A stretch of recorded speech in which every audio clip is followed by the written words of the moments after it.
بسم اللہ الرحمن الرحیم۔ آج 26 تاریخ ہے رجب کی، اور 27 کے دن شروع ہو چکا ہے۔ تاریخ میں واقعہ معراج بڑی اہمیت کا حامل ہے۔ معراج کی رات نہایت ہی مسلمانوں کے لیے خوشی کا رات ہے، خوشی کا مقام ہے، اور جس قدر مسلمانوں کے لیے مسرت اور خوشی و شادمانی کا مقام ہے، اسی طریقے سے کافر و مشرک کے لیے غم کا دن۔ دیکھا جائے تو واقعہ معراج اسلام اور کفر کے مابین ایک ایسا واقعہ ہے جو حد فاصل کرتا ہے، دیوار کو قائم کرتا ہے اسلام اور کفر کے درمیان۔ واقعہ معراج سے آپ صلی اللہ علیہ وسلم کو جو تسکین، جو خوشی حاصل ہوئی تھی، خود آپ صلی اللہ علیہ وسلم اپنی زبان مبارک سے جب اس کو بیان کرتے تھے تو خوشی کے آثار آپ کے چہروں سے نمایاں تھے۔ طائف کے مقام پر جب آپ صلی اللہ علیہ وسلم کو خوب زد و کوب کیا گیا، مارا گیا، پیٹا گیا، ستایا گیا طائف، اور نہایت ہی بدترین کیفیت سے گزارا گیا، جس کا قلق اور جس کی پریشانی آپ صلی اللہ علیہ وسلم کو ستائے جا رہی تھی، یعنی گویا کہ آپ صلی اللہ علیہ وسلم کے جذبات تو ٹھنڈے نہیں ہوئے تھے، لیکن فطری طور پر جب لوگوں نے بات کا انکار کر دیا طائف والوں نے، تو تکلیف بہت پہنچی۔ اور طائف کا جو المناک دن ہے، خود آپ صلی اللہ علیہ وسلم کی احادیث مبارکہ اس پر شاہد ہے کہ مجھے جو سب سے زیادہ تکلیف دی گئی ہے یہ اس سفر میں، لہٰذا اسی تکلیف کو مٹانے کے لیے، دور کرنے کے لیے اللہ نے آسمان کا سفر کرایا ہے، اسی تکلیف کو ہٹانے کے لیے۔ اور یہ ہونا چاہیے تھا کہ ایک ایسا نبی جو سراپا رحمت ہے، ایک ایسا نبی جو دین لے کر کے آیا ہے، ہمارے لیے ایک دم پیام انسانیت کا ایک انوکھا اور ایک عجیب باب لے کر آیا ہے، اور اتنا شاف و شفاف مذہب لے کر کے آیا ہے۔ لوگوں نے جب اسے پریشان کیا اور خوب ہی زیادہ پریشانیوں کے گھاٹیوں سے گزارا، تو اللہ رب العالمین کا بھی حق بنتا تھا کہ ذرا شفقت کی نگاہ پھیرا جائے، تھوڑی سیر کرائی جائے، تھوڑی تفریح کرائی جائے، تاکہ ذہن کے اعتبار سے بالکل حساس بشاس ہو جائے۔ کیونکہ ایک انسان جب کسی پریشانی کے اندر ہوتا اور لگاتار پریشانیوں سے گزرتا رہتا ہے تو بعض مرتبہ نازیبہ الفاظ بھی کہہ دیتا ہے، لیکن جب پھر خوشی اس کے اوپر مسلط ہوتی ہے تو پھر اللہ کا شکر ادا کرتا ہے کہ بہت بڑے غم سے نجات ملی۔ تو یہی کوئی نقشہ ہے آپ صلی اللہ علیہ وسلم کی زندگی کے ساتھ کہ طائف کا اور واقعہ معراج کا اسی مماثلت سے تاریخ والوں نے لکھا ہے کہ گویا کہ آپ صلی اللہ علیہ وسلم کو خوش کرنا تھا کہ اوپر بلا لیا گیا۔ واقعہ کچھ ایسا ہوا کہ رات میں آپ صلی اللہ علیہ وسلم قیام پذیر تھے ام ہانی کے گھر، وہیں سے حضرت جبریل علیہ السلام آئے ہیں اور آپ صلی اللہ علیہ وسلم کو بیدار کر کے مسجد اقصی لے کر گئے۔ مسجد اقصی میں وہاں پر تمام سابقہ انبیاء علیہ السلام کی امامت کرائی۔ یہ شرف صرف آپ صلی اللہ علیہ وسلم کے کھاتے میں جاتا ہے، تمام انبیاء کے امام تھے، امام الانبیاء جو ہم کہتے ہیں، اسی مناسبت سے کہتے ہیں۔ اور ہمارا یہ عقیدہ ہے کہ حضرات انبیاء علیہ السلام اپنی مبارکہ قبور کے اندر، قبروں کے اندر جسد عنصری کے ساتھ زندہ ہے۔ ہماری جو زندگی ہے اور انبیاء کی جو زندگی ہے قبر کے اندر بالکل برعکس ہے۔ وہ اپنی قبروں میں نماز بھی پڑھتے ہیں، اپنی قبروں میں ذکر بھی کرتے ہیں، کھانا بھی کھاتے ہیں، پوری زندگی گزارتے ہیں. بس فرق یہ ہے کہ دنیا کی زندگی نہیں ہوتی، وہ برزخی زندگی جو اللہ رب العالمین مرنے کے بعد ہر مومن کو عطا کرتا ہے، بلکہ کافر کو بھی عطا کرتا ہے. میں بڑے لوگوں کے لیے ایک مسئلہ بیان کر دیتا ہوں کہ بعض لوگ اس کا انکار کرتے ہیں حیات انبیاء کا، کہ انبیاء اپنی قبروں میں زندہ نہیں ہیں. انکار کرتے ہیں لوگ اپنے پڑوس پاکستان کے اندر. پوری ایک جماعت ہے اس کی جو حیات انبیاء کا انکار کرتی ہے. ان سے بس چھوٹا سا سوال کہ اتنا تو ایک مبتدی طالب علم، ایک بچے کو بھی سکھایا جاتا ہے مکتب کے اندر کہ جب تم جاؤ گے تو آپ سے 3 سوال کیے جائیں گے، اللہ کے سلسلے سے، رسول اللہ کے سلسلے سے اور اسلام کے سلسلے سے. اور یہ بھی پڑھایا جاتا ہے کہ اگر ہم اور آپ اچھے عمل کر کے جائیں گے تو سوال کے جواب دے سکیں گے، ورنہ ہم پھنس جائیں گے. یہ سوال آیا ہے نا سب کی نگاہوں میں؟ بالکل آیا ہے. تو اب دیکھیے کہ فرشتہ کا سوال کرنا، بھائی اگر وہ سنتا نہیں ہے تو سوال کیوں کیا جا رہا ہے؟ اگر مردہ سنتا نہیں ہے تو سوال کرنے کا کیا مطلب ہے؟ یعنی پھر تو ایسا ہو گیا کہ ایک انسان مرا ہے اس کو بھیم بجایا جا رہا ہے بھینس کے آگے. تو ایسا معاملہ نہیں ہے نا. مردہ سنتا ہے تبھی تو سوال کیا جا رہا ہے. سننے کی دلیل آ گئی سمجھ میں؟ اب جواب بھی دے گا، کہے گا کہ مر ربو کا، تمہارا رب کون ہے؟ تو اللہ ہمارا رب ہے. تو اپنی زبان سے کہہ رہا ہے نا، تو کہنے کی دلیل آ گئی. تو سن بھی رہا ہے اور کہہ بھی رہا ہے. ہمیں اور آپ کو بتایا گیا ہے کہ اگر نیک بندہ ہوتا ہے تو جنت کی کھڑکیاں کھول دی جاتی ہے، اور بد ہوتا ہے تو کیا ہے، جہنم کے دروازے کھول دیے جاتے ہیں وہاں کی. اور وہ محسوس کرتا ہے یا نہیں؟ جہنم کو کھولنا اور جنت کو اس کے اوپر کھولنا کیا مطلب ہے؟ جب وہ محسوس نہ کرے ثواب کو، عذاب کو، اور خواہ مخواہ اسے ایسی صورت میں عذاب دیا جا رہا ہے کہ اس کو محسوس ہی نہیں ہو رہا، تو عذاب دینے کا مطلب؟ اس کا مطلب ہے کہ عذاب دیا جا رہا ہے تو اس کے جسم کے اندر حرارت ہے، وہ محسوس کر رہا ہے سختی کو، گرمی کو. تو 3 باتیں آ گئی سمجھ میں. تو جب ہر انسان، ایک کافر بھی زندہ ہے اپنی قبروں میں، تو انبیاء کی حیات کا کیا کہنے ہیں پھر؟ یہی معراج کا واقعہ ہے کہ اللہ کے نبی جب جا رہے تھے سفر معراج پر، تو حضرت موسیٰ علیہ السلام کو دیکھا کہ اپنی قبروں میں سجدہ کر رہے ہیں، نماز پڑھ رہے ہیں.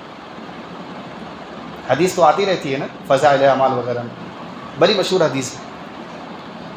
تو یاد رکھو، میں نے یہ اشکال آپ کے ذہنوں سے ختم کرنا ہے کہ حیات انبیاء یہ ہمارا عقیدہ ہے مسلمانوں کا.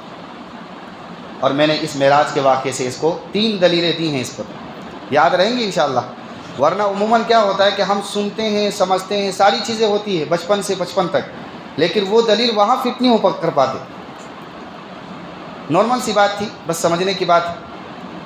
تو حیات انبیاء میرے خیال سے سمجھ میں آ گیا ہوگا. یہ مسلمانوں کا متفقہ عقیدہ ہے، الا یہ کہ کچھ لوگ انکار کرتے ہیں. اللہ ان کو سمجھ کی توفیق عطا فرمائے. واقعہ معراج حضرت ام ہانی کے گھر سے شروع ہوا. آپ صلی اللہ علیہ وسلم کو سفر معراج کے طور پر سب سے پہلے بیت المقدس کا سفر کرایا گیا.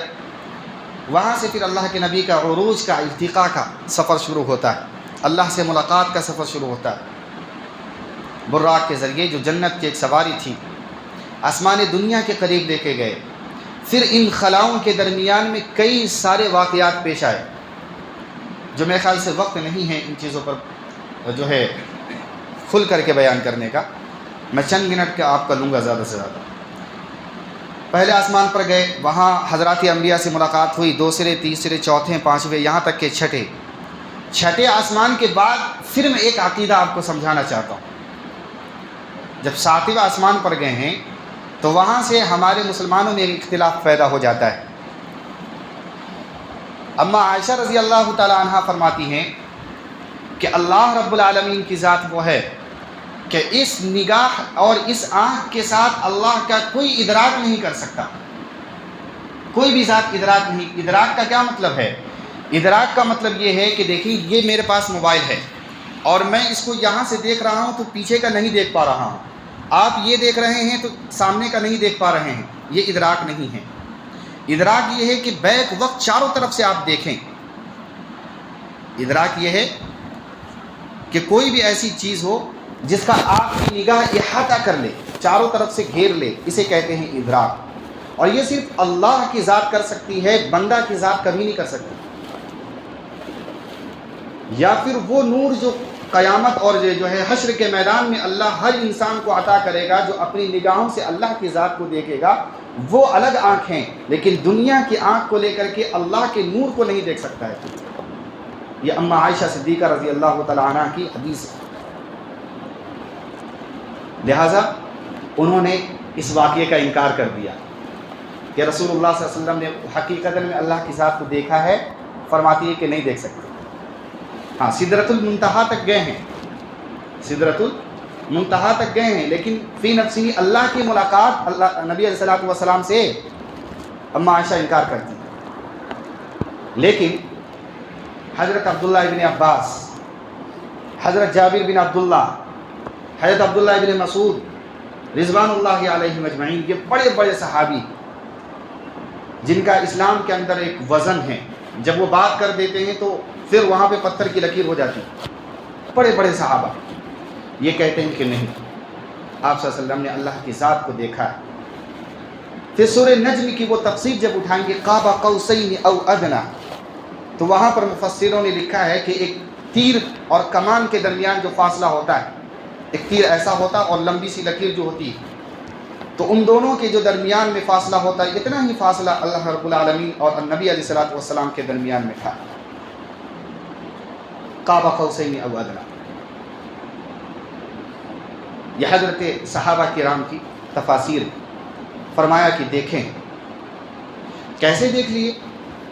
تو فرمایا کہ نبی علیہ الصلوۃ والسلام اب اس دنیا میں نہیں ہیں، جب وہ آسمان کے ماورا چلے گئے، اوپر چلے گئے، تو اب یہ دنیا کہاں رہا؟ ایک سوال کا جواب، یہ دنیا تو نہیں رہی نا، اب وہ آخرت والی زندگی ہے، اب وہ اوپر کی زندگی ہے۔ دوسری چیز، دوسرا جواب کہ اللہ رب العالمین نے آپ صلی اللہ علیہ وسلم کے ساتھ بہت سارے ایسے معاملات کیے ہیں جو اختصاص کا تعلق رکھتا ہے، دیگر لوگ نہیں کر سکتے، لیکن آپ صلی اللہ علیہ وسلم کی ذات کے ساتھ خاص، مثلا نو شادی کا ہونا، اور اسی طریقے سے لا الہ الا اللہ، انی رسول اللہ کا کہنا۔ اب ہزاروں دلیلیں ہیں اس پر۔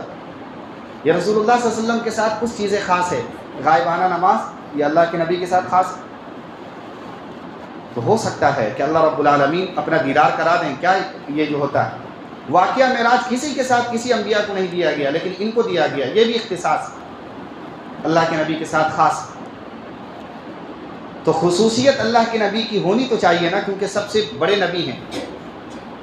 جب تمام کی انتہا ہو جاتی ہے، وہاں سے جب اللہ کے نبی کی شان کی شروعات ہوتی ہے، تو یہ بھی عقل میں آنے والی بات ہے کہ جب کسی نے نہیں دیکھا ہے تو پھر اللہ کے نبی کی ذات اللہ کو دیکھ لی تو کیا بنی؟ تو کچھ جوابات آپ کے سمجھ میں آ رہے ہیں انشاءاللہ؟ میرے نزدیک جو سب سے بہترین جواب ہے وہ یہ ہے کہ اما عائشہ رضی اللہ تعالیٰ عنہ ایک عورت، ایک خاتون،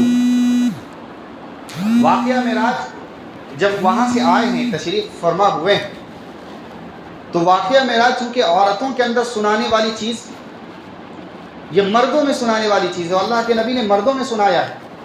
ابو جہل کے سامنے کہا کہ دیکھو اللہ نے مجھے 5 نمازیں دی، ابو لہب کے سامنے کہا، کفار و مشرکین سے اپنا یہ رداد پیش کیا کہ میں وہاں گیا، جنت و جہنم کی سیر کیا، اور انہی میں سے حضرت ابو بکر صدیق کو معلوم چلتا ہے، تو حضرت ابو بکر صدیق خندہ پیشانی کو خم کرتے ہیں اور ابو جہل مردود ہوتا ہے اسی واقعے سے۔ تو دیکھو مردوں میں بیان ہو رہا ہے، جب یہ واقعہ مردوں میں بیان کیا جا رہا ہے اور دیگر اصحاب جو گواہی دے رہے ہیں رؤیت باری تعالیٰ کے حق ہونے کی، یہ تمام کے تمام مرد ہیں اور انکار کرنے والی عورت ہے، اس کا مطلب یہ ہے کہ حقیقت حال اما عائشہ سے زیادہ اصحاب رسول کو حاصل تھا اس موقع پر۔ لیکن اپنے علماء دیوبند کے اور خاص طور پر ان کے فتاوی جات کے اندر یہ مشہور ہے کہ ان مدعے کو لے کر کے خاموش رہنا بہتر ہے کہ اللہ کے نبی نے آپ صلی اللہ علیہ وسلم کا یعنی اللہ رب العالمین کا دیدار ہوا ہے یا نہیں، اس پہ خاموش رہنا زیادہ بہتر ہے، کیونکہ یہ عقیدے کا مسئلہ نہیں اور نہ ہی مسائل کا مسئلہ ہے، یہ بس ایک نالج ہے۔ یہ تفسیر پڑھنے والے علماء کرام کے درمیان بحثیں ہو جاتی ہیں، لیکن ہمارے درمیان نہیں ہونی چاہیے۔ اس پر نہ ثواب ہے نہ ہی عذاب۔ آپ کو نہیں معلوم چلے گا تو قیامت میں یہ نہیں پوچھا جائے گا کہ آپ واقعہ معراج سنائیے، بالکل نہیں۔ اب معلوم ہے تو اس پر ثواب نہیں دیا جائے۔ اس لیے میں نے کہا کہ واقعہ معراج میں بہت ساری پیچیدگیاں بھی ہیں، اختلافات بھی ہے، لہذا ضرورت جو ہے صرف اتنا ہے کہ آپ صلی اللہ علیہ وسلم کی جو سیر کرائی گئی ہے، یہ اس امت محمدیہ کے لیے گویا کہ انعام کی رات ہے۔ جو نمازیں، یہ 5 نمازوں کا ملنا، اور ظاہر بات ہے کہ یہ 5 نمازیں اللہ رب العالمین کی جو قربت حاصل کراتی ہے، اس کے مقابلے میں دیگر عبادتیں نہیں ہو سکتی۔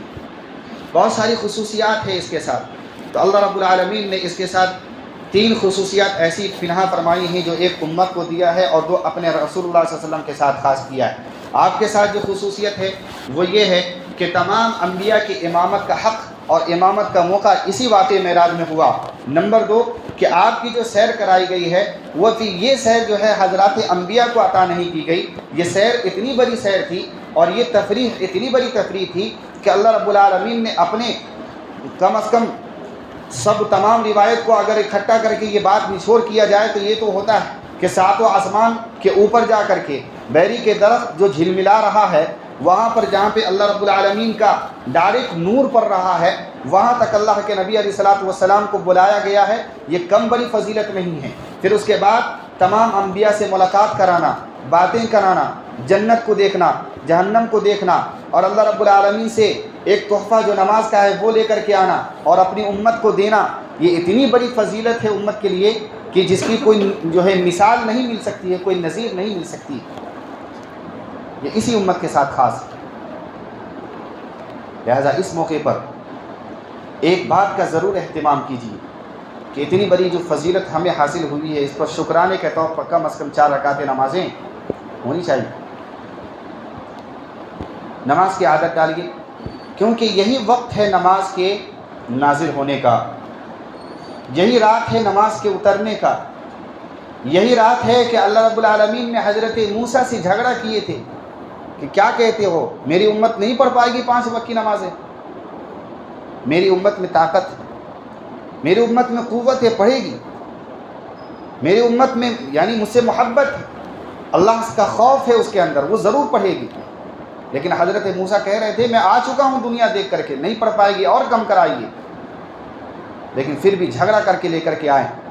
اگر ہم نے اس کو ٹالا اور ہم نے اس کی قدر نہیں کی تو یقیناً اللہ رب العالمین کو درد ہوگا، اللہ رب العالمین کے محبوب کو درد ہوگا، اور ان کی آنکھوں کی جو ٹھنڈک ہے اس کے یہاں پر درد ہوگا، اور ان کو جو کلفت ہوگی وہ ہم محسوس نہیں کر سکتے۔ ہر پیر اور جمعرات کے دن اپنے اعمال پیش کیے جاتے ہیں، نماز بھی پیش کیے جاتے ہیں، اعمال بھی پیش کیے جاتے ہیں، لہذا نماز کی قدر کیجیے۔ یہ نماز کی قدر کرنے کا دن ہے، یہ ان چیزوں کو جو ہے اجاگر کرنے کا، اپنے دلوں میں دوبارہ سے اتارنے کا دن ہے، سمانے کا دن ہے، اس پر محنت اور دیگر ایک فطری طور پر اپنے آپ کو ابھارنے کا دن ہے، اپنے آپ کو دوبارہ نماز پر قائم کرنے کا دن ہے، تہیہ اور پختہ ارادہ کرنے کا دن ہے، یہ عیاشی کرنے کا دن نہیں ہے۔ بعض لوگ سمجھتے ہیں یہ رات ہے کہ ہم پوری رات نہیں سوئیں گے، یہ کہاں سے آ گیا بھائی؟ کس نے سکھایا کہ پوری رات نہیں سوئیں گے؟ یہ اسلام کی تعلیم نہیں ہے راتوں کو نہ سونا۔ اسلام تو کہتا ہے کہ اگر تمہیں اس بات کا پختہ ارادہ ہو کہ میں پوری رات نماز پڑھ لوں گا، اگر کوئی اپنے اوپر یہ واجب کر لے کہ میں راتوں کو سوؤں گا نہیں، تو اللہ کے نبی منع کرتے ہیں کہ ایسا نہیں کرنا کبھی، بلکہ آپ کی آنکھوں کا حق ہے آپ کے اوپر، آپ آنکھوں کو بھی آرام دو، آپ کے جسموں کا حق ہے آپ پر، آپ جسموں کو آرام دو، آپ کی بیویوں کا آپ کے اوپر حق ہے، آپ اپنی بیویوں کے بستر پر جاؤ۔ یہ تعلیمات نبوی، راتوں کو جاگنا یہ تعلیمات نبوی نہیں، بلکہ عبادت سے بھی منع کر دیا گیا ہے۔ پوری رات عبادت مت کرو، جاؤ احوال معلوم کرو، بیویوں کیا بچوں کے ساتھ جو ہے رات گزارو، یہ ہے تعلیمات نبوی۔ راتوں کو جاگنا، عیاشی کرنا اور قبروں پر خواہ مخواہ جانا، ٹولی بنا کر کے جانا، یہ اسلام نہیں ہے، یہ خرافات ہے، یہ واویلا ہے، یہ دین کے اندر نئی چیزوں کو پیدا کرنا ہے۔ لہذا اجتناب کریں، بچیں اور خود کو بچائیں۔ آج میں نے وہ میسیج سنا دوں جو میں نے آج گروپ پر بھیجا ہے، میں بیان کرنے کے اس میں نہیں تھا، لیکن ایک صاحب نے کہا کہ ہونا چاہیے۔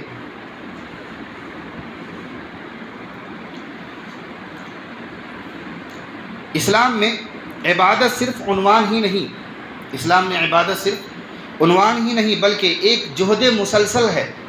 کیا ہے؟ عبادت ایک جہد مسلسل ہے۔ اس لیے عبادت کے تمام طرق و قرائن اس امت کو نہایت ہی بلیغ انداز میں جناب محمد رسول اللہ صلی اللہ علیہ وسلم نے عملی جامہ پہنا کر کے بتا دیا ہے۔ اب دین میں زیادتی خواہ وہ کسی قسم کی ہو وہ مردود ہے، کسی بھی قسم کی ہو وہ لائق قبول نہیں۔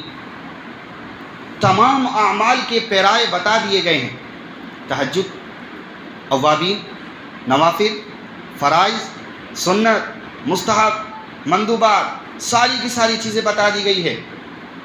لہٰذا واقعہ معراج میں کوئی بھی ایک حدیث ایسی کوئی نہیں لا سکتا، چاہے وہ پوری دنیا کی احادیث کو کھنگال لے، کہ واقعہ معراج کے لیے کوئی ایک نماز نازل کی گئی، 4 رکعت واقعہ معراج کو لے کر کے، 2 رکعت واقعہ معراج کو لے کر کے، ایک روایت نہیں ہے اس کے طرف۔ کوئی نماز نہیں ہے، یاد رکھیے، کوئی عبادت نہیں ہے واقعہ معراج۔ خود واقعہ معراج کی تاریخ کے اندر ہزاروں اختلافات ہیں علماء کرام کے، ہزاروں اختلافات ہیں۔